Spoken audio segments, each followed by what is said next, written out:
When you think about gold prospecting, what pops into your head? It's probably that classic image, right? Some lone miner from the 1800s with a pan and a big dream. That grizzled figure swirling sand in a pan, just hoping for a little glint of color. It's a really powerful, romantic image. So, is that how it's actually done today? The short answer is no way. Not even close.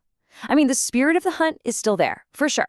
But the reality, it's way more complex and a lot more high tech. That simple gold pan has been replaced by some seriously powerful, roaring machinery. So first up, we're going to break down that classic gold rush fantasy. Then, we'll dive into the powerful machines that really define modern prospecting. And we'll uncover the surprising rules, risks, and, of course, the potential rewards of the hunt today. Okay, so meet the modern workhorse, the gold drudge. And yeah, you can totally forget about that gentle swishing of a pan. This is all about industrial scale filtering. The best way to think of it? It's like a super powerful underwater vacuum cleaner designed to just suck up massive amounts of riverbed material and process it fast. Like, really fast. All right, so what do these modern gold machines actually look like? And how do they work? Well, as you can probably guess, it is definitely not a one-size-fits-all kind of deal. I mean, they come in all shapes and sizes. You've got these portable backpack units that one person can literally carry into a remote creek. But then you've got the other end of the spectrum, massive industrial dredges built for deep rivers and even swamps. See, each machine is a super specialized tool for a very specific environment. So how does it work? Well, the whole process really just boils down to some pretty simple physics. First, you've got this powerful pump creating suction. It pulls everything, gravel, sand, water, up a hose and into something called a sluice box. Now, inside that box, there's a series of ridges. They're called riffles, and they mess with the water flow. And here's the magic. Since gold is incredibly dense, like way heavier than sand, it gets trapped and settles behind these riffles. Meanwhile, all the lighter stuff, it just washes right out the other side. The whole system is just brilliantly engineered to use water and gravity to do the sorting for you. And this right here, this is the core advantage. See, modern prospecting is a total numbers game. The more material you move, the more gold you find. It's that simple. A dredge lets a miner process a volume of sediment in just 1 hour. That would take that old-timey prospector weeks, maybe even months, to get through with just a pan. Okay, but here's the thing. It's not the Wild West anymore, not by a long shot. You can't just show up with one of these machines and start tearing up a riverbed. Prospecting today means you have to navigate this really complex and, honestly, pretty surprising web of rules. And it's all about protecting the environment. So let's take the US, for example. If you're out on national forest land, it's the Forest Service that calls the shots. They set really strict boundaries on what you can and can't do. And you gotta remember, they're managing that land for everything, not just minerals, but for wildlife, for water quality, for hikers, the whole shebang.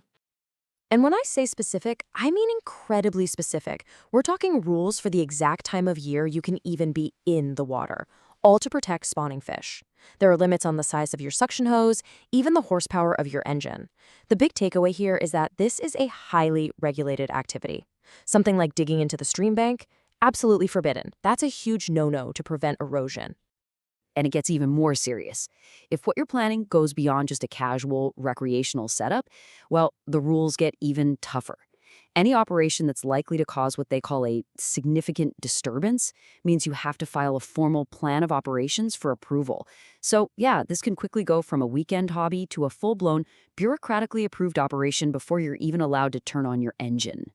So with all this expensive gear and all these complicated rules, you're probably wondering, is the payoff even still there? Is it worth it?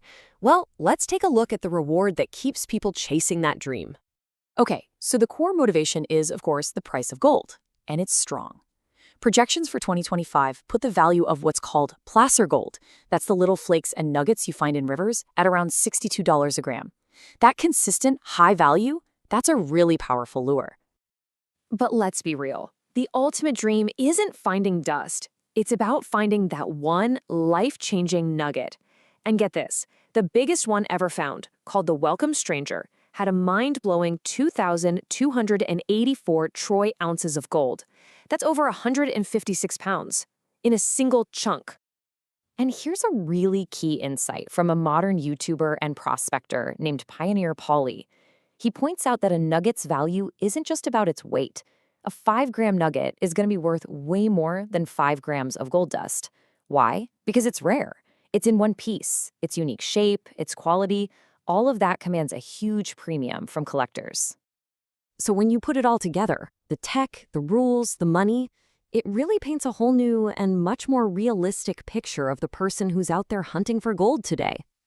See, they're not just treasure hunters anymore. You have to be part geologist, reading a river to figure out where heavy gold might settle. You gotta be a mechanic, right? Keeping all these pumps and engines running. You have to be an environmentalist, basically, following all those strict rules to protect habitats.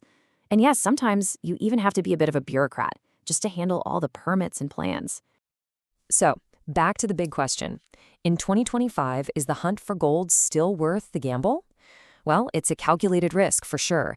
It involves a ton of high-tech gear, a deep understanding of all these regulations, and a pretty volatile market. That romantic image of the lone prospector, it's pretty much a myth.